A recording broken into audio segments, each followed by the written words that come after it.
Welcome to college TV. ప్రస్తుతం కులగణన అనేది రాష్ట్రంలో బాగా చర్చగా మారింది.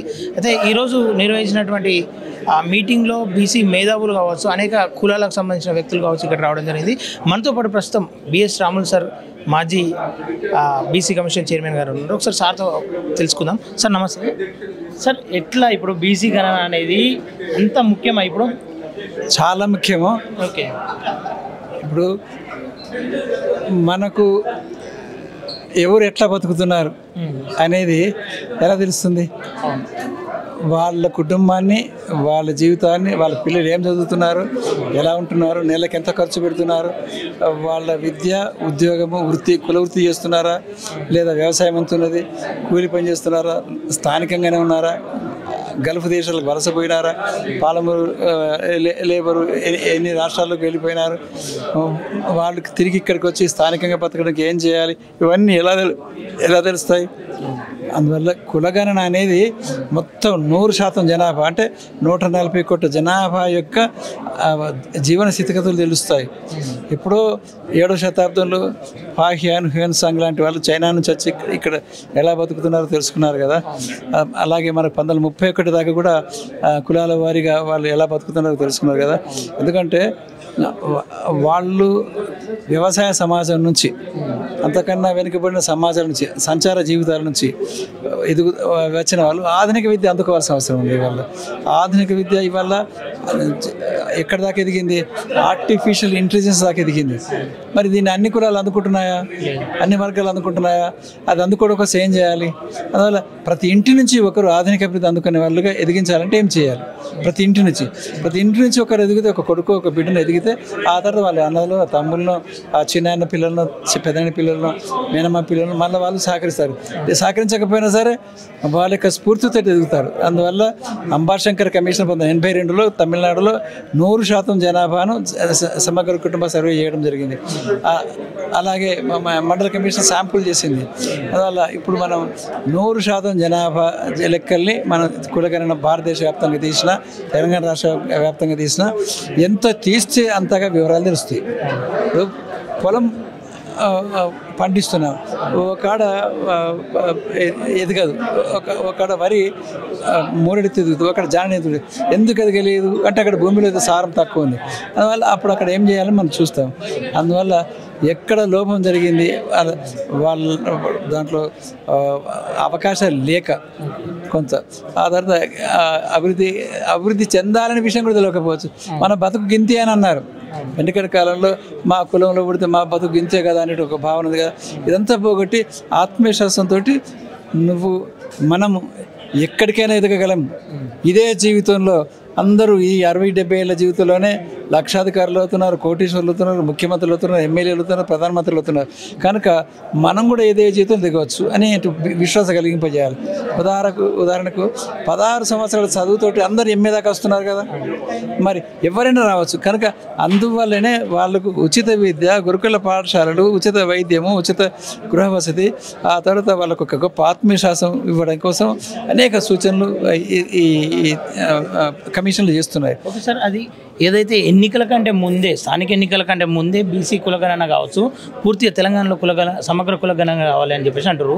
సాధ్యమవుతుంది సార్ ఎన్నికల కంటే ముందు? కేవలం 15 రోజులనే సాధ్యమవుతుంది. ఎంత ఈజీ అంటే 18 రోజులలో ఎన్నికలు అయిపోయి ప్రధానమంత్రులు అయిపోయినారు, ముఖ్యమంత్రులు అయిపోయినారు. 18 రోజులు, 20 రోజులలో. మరి ఇదే పార్టీ ఇప్పుడు ఆధార్ కార్డు ఉన్నది, ఆ తర్వాత మనకి ఓటర్ల లిస్ట్ ఉన్నది, ఆ తర్వాత 2014 ఆగస్టులో చేసినటువంటి సమగ్ర కుటుంబ సర్వే అనుభవం కూడా మనకు ఉంది. ఇంకా అంతకన్నా ఎక్కువ కంప్యూటరీకరణ పెరిగింది. కనుక అప్పుడు ఒక రోజులో చేసినాము, ఇప్పుడు 3 రోజులు మొత్తం కులగణన మొత్తం 100%. ఈ 4,10,00,000 మంది ఎవరైతే ఉన్నారో వీళ్ళు కులగణన, జనాభా లెక్క అన్ని తీయడం సాధ్యమే. ఆ తర్వాత ఎంత ఉన్నారో చూసుకుంటే 10 రోజులలో ఈ కులాలు ఇన్ని ఉన్నాయి కనుక రిజర్వేషన్స్ 42% బీసీలకు ఇవ్వచ్చు, ఎస్సీల కింద ఎస్టీల కింద చెప్పవచ్చు. కానీ వాళ్ళ కోసం అభివృద్ధి పథకాల కోసం ఏమేమి చేయాలనే దాని మీద మళ్ళీ ఒక 2 నెలలు కంప్యూటరీకరించేసి ఒక 3 నెలల్లో నివేదిక తయారు చేసుకోవచ్చు, రికమెండేషన్స్ అంటాం. కానీ కులాలు ఎంత మేరకు ఉన్నాయి, ఏ కులాలు ఉన్నాయి, ఏ కులాలకు రాజకీయ అధికారం వచ్చింది రాలేదు, ప్రజాప్రతినిధి ఏ మేరకు ఉన్నది అని తెలుసుకోవడం కోసం 15 రోజులు తెలిసిపోతుంది. పోయినసారి కూడా 5 ఏళ్ల క్రితం స్థానిక సంస్థల ఎలక్షన్ అప్పుడు మాకు ఈ కులాల వారికి లెక్కలు తీసి ఇమ్మని జీవో ఇచ్చినారు, బడ్జెట్ కూడా మర్చిపోయినారు. ఇప్పుడు బీసీ కమిషన్ తరఫున దీని జీవో ఇచ్చినారు.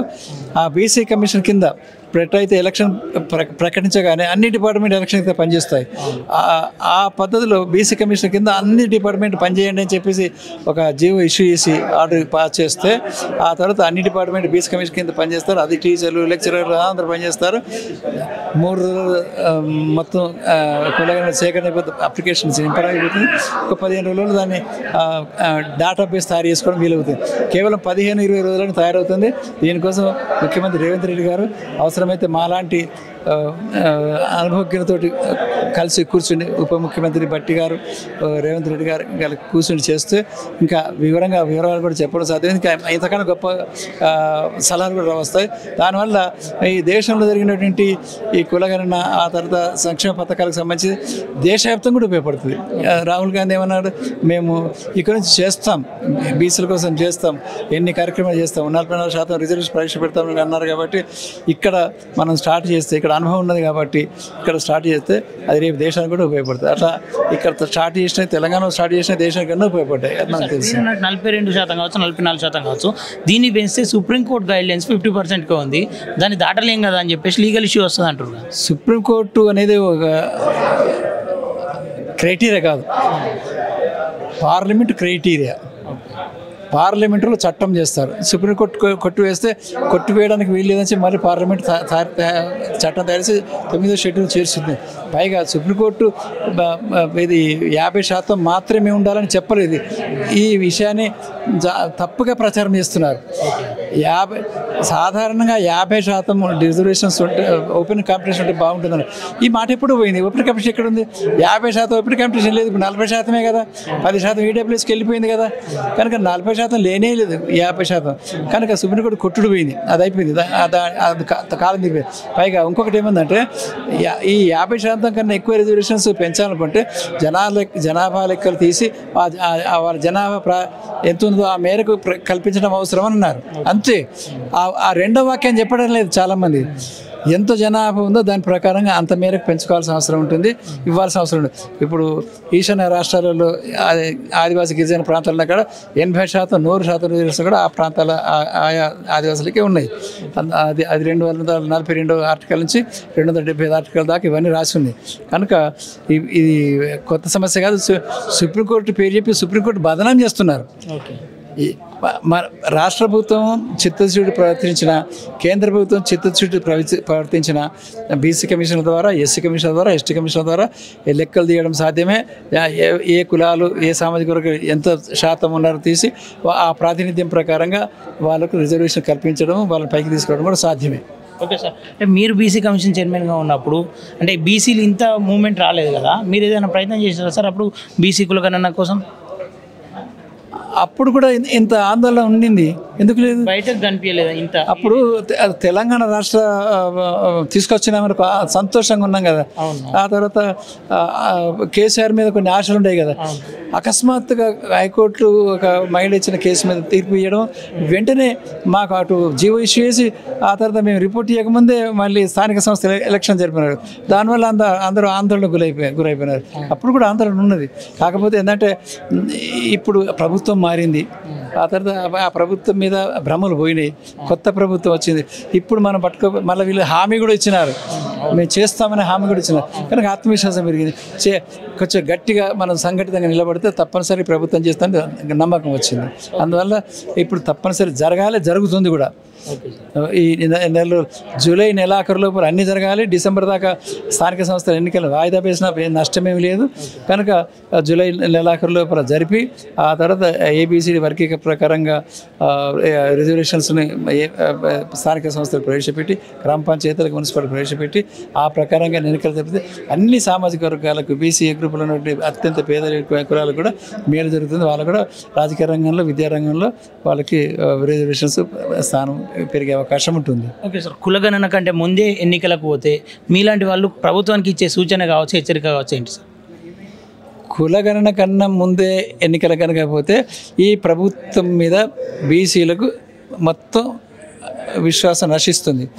ఆ తర్వాత నిజానికి స్థానిక సంస్థల ఎలక్షన్లలో ఈ పార్టీ తరఫున నిలబెట్టిన అభ్యర్థులు ఓడిపోయే అవకాశం కూడా ఉంటుంది. ఓకే, అంటే ఇప్పుడు 12, 13 వస్తాయనుకున్నటువంటి పార్లమెంటు సీట్లు 8కి ఎట్లయితే తగ్గినాయో రేపు అలాగా ఈ కాంగ్రెస్ ప్రభుత్వం యొక్క ఇది మాట నిలబెట్టుకోలేదు.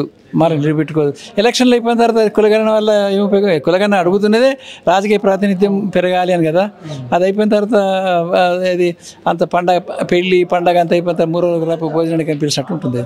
Okay sir, thank you sir. చూస్తున్నారుగా, బీసీ కులగణన కావచ్చు, ఈ సమగ్ర కులగణన కావచ్చు, ఎందుకు ఉపయోగం, మనకు ఏ రకమైన ప్రయోజనాలు ఉంటాయని చెప్పేసి బిఎస్ రాములు సార్ గారి మాటల్లో మనం విన్నాగా చూస్తూనే ఉన్నాం కాలేజీ టీవీ.